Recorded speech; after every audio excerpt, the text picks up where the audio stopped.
Okay, we are go.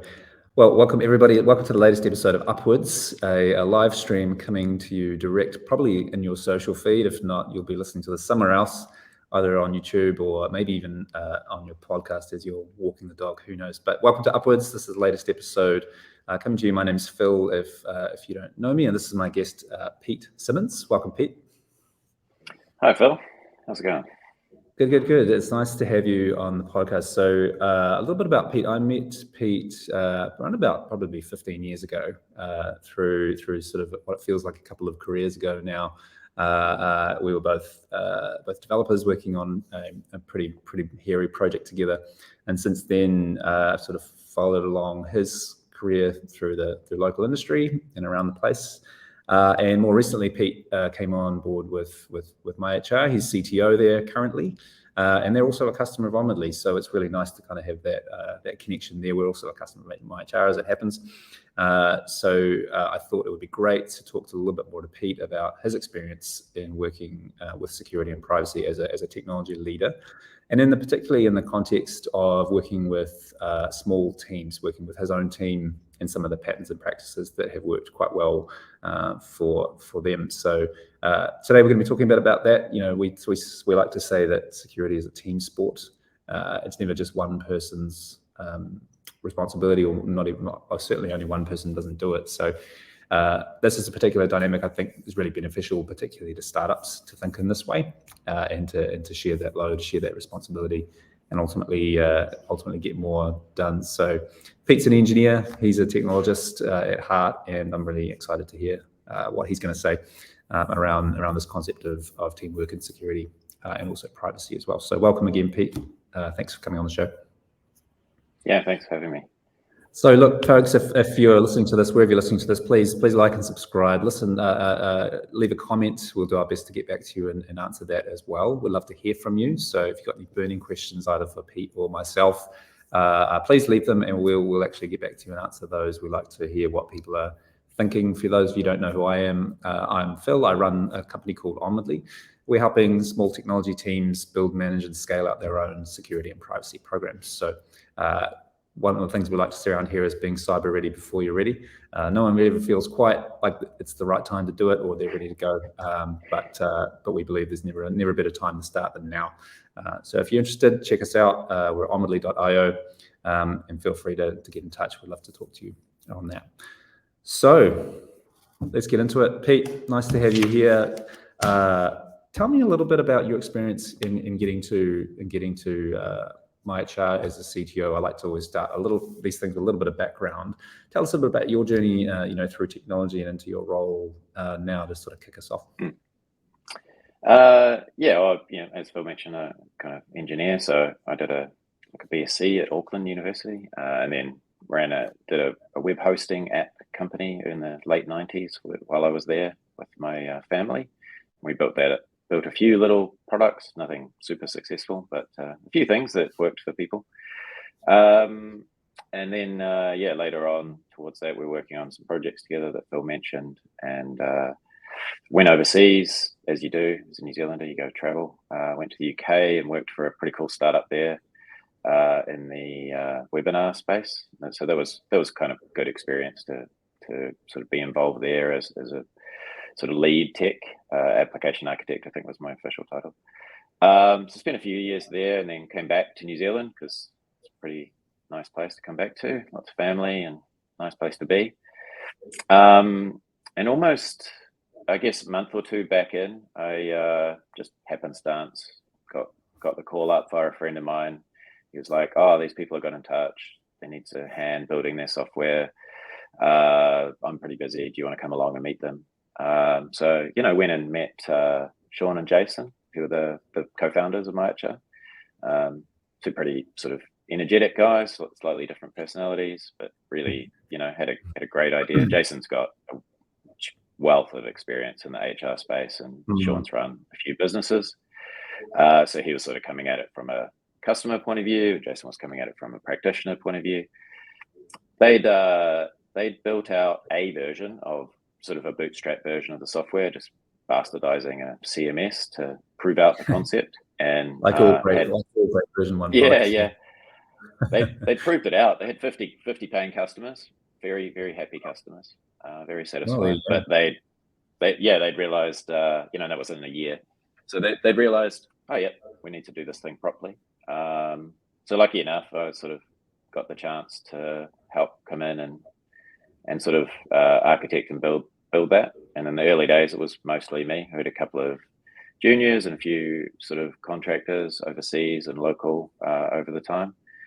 That was 10 years ago now, 11 years ago. So 3 years ago, came on full time. We sort of got the business to the point where it was very viable and growing really well.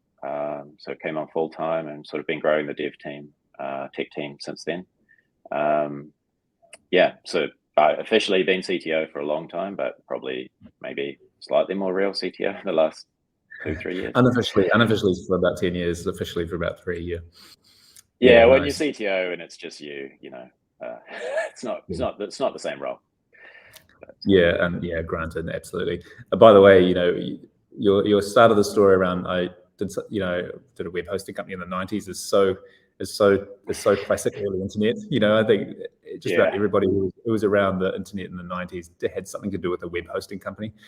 It seemed like really that was kind of the first foray into technology, and the internet was let's host something, let's figure out how to send some emails, and let's kind of go from there. So that's amazing. Very, very similar parallels to my own experience there.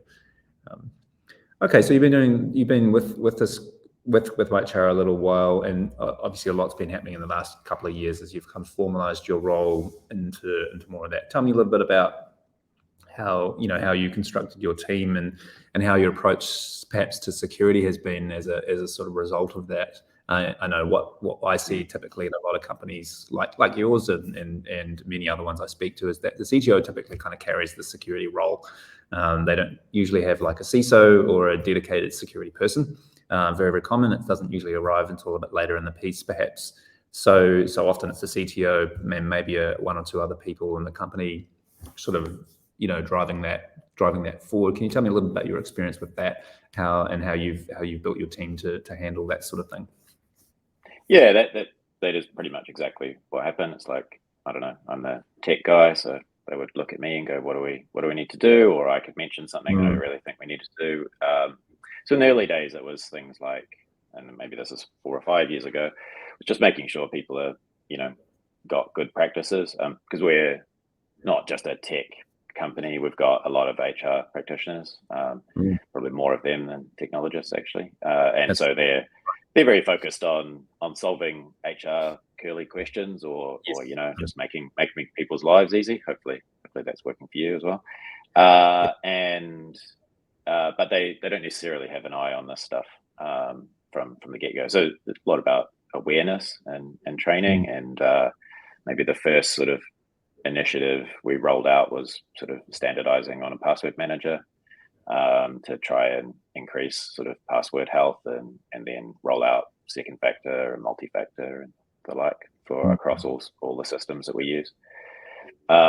So yeah, just little steps like that. And then as we kind of grew, we got a few other people who were pretty interested. They were kind of coming from a privacy point of view. That's pretty big thing in the HR space. People are pretty aware of that. So that was a good in terms of going, well, it's not private if it's not secure, and vice versa. So that was a good way to get sort of cross business. So we've got now, maybe 2 years ago, we started a little sort of security sort of group of us. We'll get together on a monthly basis. And that was myself, April, who was sort of our next senior tech lead, who's also my wife. We work together. It's good fun. Nice to spend time together. And then we had a VB who's now our COO. We were initially getting together for a little bit, just sort of how we're going to get better at this stuff. And that's kind of when we started looking around and came across Onwardly, and went, well, that's a good way to sort of have a plan, because it's all about having a plan and breaking down the tasks. It's it's just like every other problem that we deal with in tech or business and other ways, is sort of have a plan, have a goal, but then break it down into small chunks and just continually move forward, really. So that governance group sort of gets together once a month. And a year ago, we made sure our privacy officer was coming to that as well. And so we sort of made that we're managing those two things pretty closely aligned. So that's kind of how we do it. Just try to continually improve in small little steps. I think that's that last piece there, I think, is the absolute key. Is it's applying that engineering mindset in a way to something like security and privacy. We're trained to do that in terms of our own code and our own product. Hopefully, we've sort of largely got the message now in terms of continual improvement and retrospectives and making real progress forward. But for some reason, a lot of teams are still stuck in the dark ages when it comes to security and privacy. But what I'm seeing is the really effective people are actually taking some of those disciplines they've learned, perhaps in the product world and the engineering world, and applying them to moving forward something like security and privacy as well. And it's cool to see that you're doing actually both of those together, because in sort of quote unquote small environments or small teams, often it's the same people anyway, or people closely connected to each other. So it's quite nice that happens. What does that look like on a monthly basis? Do you mind just describing not the specifics of your own company, but just in what that cadence looks like? Do you sort of look at last month's to-dos or progress? Exactly. It's simple as that, really. What that looks like in practice, like what a monthly catch-up looks like for the audience who might be thinking about implementing something like this in their own company. So typically, last month we'd sort of each identified some things we were going to try and push forward. And by the way, we're not actually necessarily doing these things. We're just sort of owning getting them done. So we'll enlist as much help as we can outside the business. And we've got various kind of evangelists, people who we found their interest. Like one of the at the time, he was quite junior. He's sort of rising the ranks now, but he was very, very interested in writing about phishing attacks and that kind of from privacy security angle, coming at it from that point of view. So whenever anything comes up, we get him to update his articles, and we've got that on internal knowledge base. But so a catch up, like most of these sorts of things that you do, you have a to-do list that you thought you were hoping you'd get done or planned to get done last time. So maybe slightly more positive angle. You look back and go, well, how many did I get done? Let's go. We like to call them stretch goals. Yeah. And and if you got them done and you go a bit more, great. If you're struggling with something, then you ask for help and brainstorm if there's something getting in the way. Often that's not too much of the case. Often it is literally just making sure we're putting enough time into this. And then looking forward, like how can we do this better? How can we enlist more, get more people thinking about this more often? Because if you get an entire organization thinking about this a little bit, it goes a really long way, as opposed to a few of you thinking about it a lot. It doesn't nearly go as far. So but the actual catch up, as a lot of these things do, it's just that straightforward. This was what I aimed to get done. I got these things done. This one's close or in progress. This one's didn't get started. This one got stuck for some reason. And you just go through them. And we need to spend, often we're only spending half an hour. And because there's a few of us coming as well, if someone can't make it because they're a bit too busy, they'll often just do an async. Hey, this is my update. You guys have a chat about it if you need to. Sometimes our meetings are only 5 minutes if things are going pretty well. We all got to spend time on it. It's just like, yeah, look, I got these things done. It's clear. So this is what I'm going to do next time. You just sort of, most of the time, that's kind of how it's good to roll if you can. But when you hit little issues, you've got some support there to help you through. So. Yeah. One of the big challenges I think that I see that many teams have is like, this is all great in practice. I'd love to do this. I don't have the time. Yep. Is what I hear. I know from experience that there's time for things that matter. And sometimes, like you say, it doesn't also take that much time. Can you tell us a little bit about perhaps your experience, how how you've made time for this, but also, it seems often it's a communication challenge to other people in the company. Why aren't you spending time building product or doing these things? What is this all about? For those folks, other stakeholders kind of looking in. Do you mind sharing a little bit about your journey with that in terms, really often a successful executive about getting the time and the budget, so to speak, in terms of getting other people on board with the fact that you're doing this? Can you talk about that? Yeah, I mean, I guess luckily I've never struck a we can't do this. It's always we have to do that. We have to find a way. So that's generally the attitude, and that's coming from both Sean and Jason about this stuff as well. Like, they know that this is integral to the product. So while people might say, hey, we need to be working on products, like this is underpinning everything. This is the product. I mean, somewhat that's, I guess, because of the space we're in. It's kind of front of mind. You do have a lot of personal information that you're collecting for the needs. You have a real need for it. We're not collecting anything we don't need to be. Kind of try to be careful about that, but it's important to look after it and be a steward of it. It's important to, fundamentally, we're trying to facilitate relationships and good relationships wherever we can. So yeah, it's not been too bad on that front, but there is a lot of pressure on there's a lot of pressure to do a lot of things. And so finding the time to do everything is difficult. This is one of many. It's not D-ranked, as it were, for us, which is quite nice. There's no real blockers or anything. So then it comes down to just sort of, again, if you start small, it's easy to fit in something small, and then you just move forward, you show improvement, it has real benefit, you're prepared. It's just so much easier if something goes wrong or even looks like it might be going wrong. Even things people are worried about stuff. If you have a run book about how to handle potential, I don't know, it's just so much easier because you've got a training manual then, right? Like, your run book is your training manual. So yeah, I don't think it's not really rocket science. It's just sort of have a plan and get in and do the work. But that sounds easier. So, but it is literally like, you've got to do this stuff, else the other thing that you think is more important, well, it might end up being worthless. So it really does matter that much. So the way I sometimes talk about this to people is, they say I don't have time. It's like, well, do you have 2 hours a month? It's like, oh, well, I guess so. It's like, well, even with 2 hours a month, you can make meaningful progress in some things, which is a difference between we're just totally unprotected in this way versus we have something in place.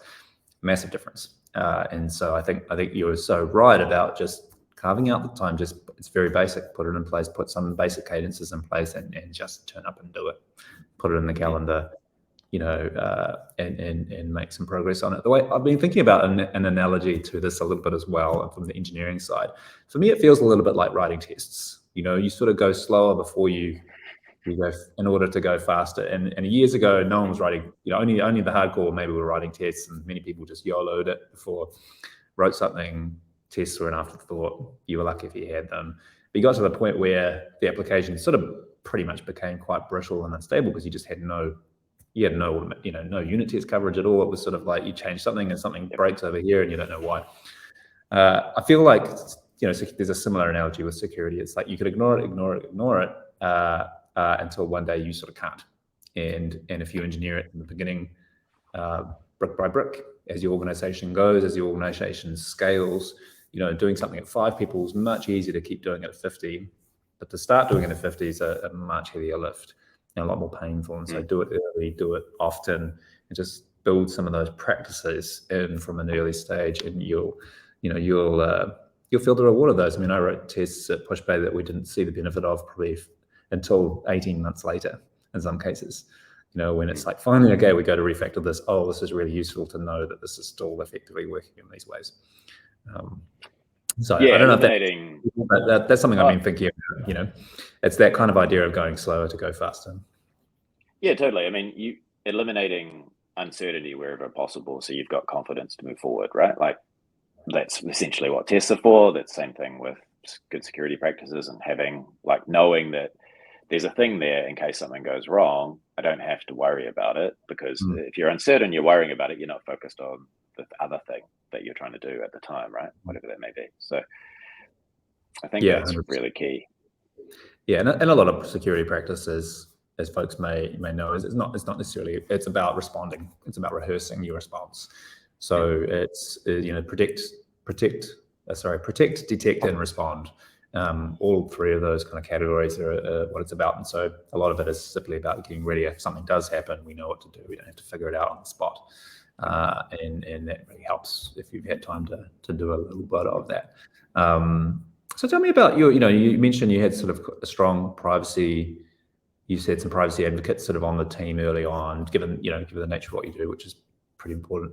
How do you find security and privacy play together in your world? Like, do you feel that's a pretty smooth kind of arrangement? Are different people handling the different subjects? How does that kind of work for you guys? Well, I mean, we have a privacy officer, so obviously, sort of to some degree, they're the resident expert and making sure they're fully up to date with all the training and the law and all of that. But then it's about them then educating the rest of us and us educating ourselves, obviously. So, and I think the same with security, although some of the security things get quite technical pretty quickly. And so then it comes back to like, well, what's a practical step for someone who's not technical, right? Because there's developer security training of the things like we're doing to make sure the underpinnings are there, so you can, if you follow good practice. But then there's the sort of awareness training, and a lot of the awareness, I think, with security and privacy kind of goes hand in hand. It's really about caring, right? Like you're trying to. You care and you understand the value of what you've got there. You want to look after it. You want to be a good steward of it. So, it's pretty easy to get distracted by what you might think is your focus, but actually, while it might be your focus, you need to follow good practices in general around your focus. Otherwise, you're kind of maybe wasting your time. Which is no one wants to feel like that. They always want to feel like they're moving forward. So in terms of sort of practical stuff, I think it's really building in the same kind of, so you do sort of risk registers from a security point of view. There's quite a lot of overlap between that and from privacy point of view too. It's like, well, why is someone going to get in? It's because of the valuable information you've got. That's why they're coming to get it. It's valuable. You want to keep it private. That's sort of the point. To do that, you need to keep it secure. So they do go pretty closely hand in hand. I like what you said about really just kind of doing the right thing. And I think a lot of, privacy and I think security is actually, we could do these things, but should we do them sometimes? Particularly on the privacy side, we can collect a lot of information. And so part of that process is going, well, okay, should we collect this? And what are we going to do with it? And even if people have technically given their permission to do something with it, is that actually the right thing to do there as well? And so thinking about it from an ethics point of view, for companies, I think this is a good way to go as well, to say, okay, well, just being aware, what are we collecting? Why are we collecting it? What are we doing with it? And should we be doing that with it? I think generally privacy has come into the consciousness of people more and more in the last few years. But that's just a really big angle of it as well, is like you're stewarded with this information that's not really yours, it's someone else's. And then you have a responsibility to protect that. And a big part of obviously privacy thinking is security. It's running an effective security program around that to actually protect that from being being leaked. How have you gone in terms of, you mentioned sort of it's better when the whole organization plays a part and you've got sort of other folks. Tell me about kind of any, how have you achieved that at MyHR? Like how, I'm thinking things like enlisting champions, things like that. Tell me a little bit about your experience there. Yeah, so we've sort of, if someone puts their or shows an interest, then just cultivate that. It's like anything, it's take the take the easy option, right? Like try and be lazy and have someone help. If they're interested and got the energy to do it, by all means, let's give them the training and the power to make a difference, right? As well as, and some of that came about from, we do a monthly company-wide update, and on a fairly regular basis, we'll mention sort of security and or privacy, either specifics or the more general. We're hiring quite rapidly as well all the time. So there's always new people to introduce the old things to, like rinse and repeat your messages. That's how you get them across. And even the people who've heard it before, it doesn't hurt to say these things again. Especially, it's maybe, like I keep mentioning, it's not their focus. So if you bring it to the fore again, it just brings it to front of mind. And I think the same thing occurs with all sorts of messaging, but there's no difference with this stuff. If you talk about it and shine a light on it, and then all the smart people in the room can think about it and they can make a difference, right? And that's a huge win compared to, I don't know, say trying to hold it and worrying about it yourself and being a hero, like doesn't really solve anything. Yeah, I like that. I really like that approach. I think that's a good leadership sort of style to model, and people taking an interest, that's great. Empower them to do that. Don't hold it back for and it may not even be directly necessarily straight in your team either. I suppose they could be in some other part of the business. Having that sort of that's even 100%. It's the more different areas of the business you can get. The ideal would be there's a champion in every team, right? So the more varied and diverse you can make something, the better it is, right? Especially from both security and privacy, because you've just got more angles you're thinking about it. Like, I don't know, everyone's got their bias. The way to avoid it is to have more people involved, more angles. So I like that. I really like that. We are, we might not like to admit it, but we are kind of hopelessly biased as human beings and as leaders. And I think the sooner we realize that, the better we're empowered to maybe counteract that a little bit by listing those others in the team.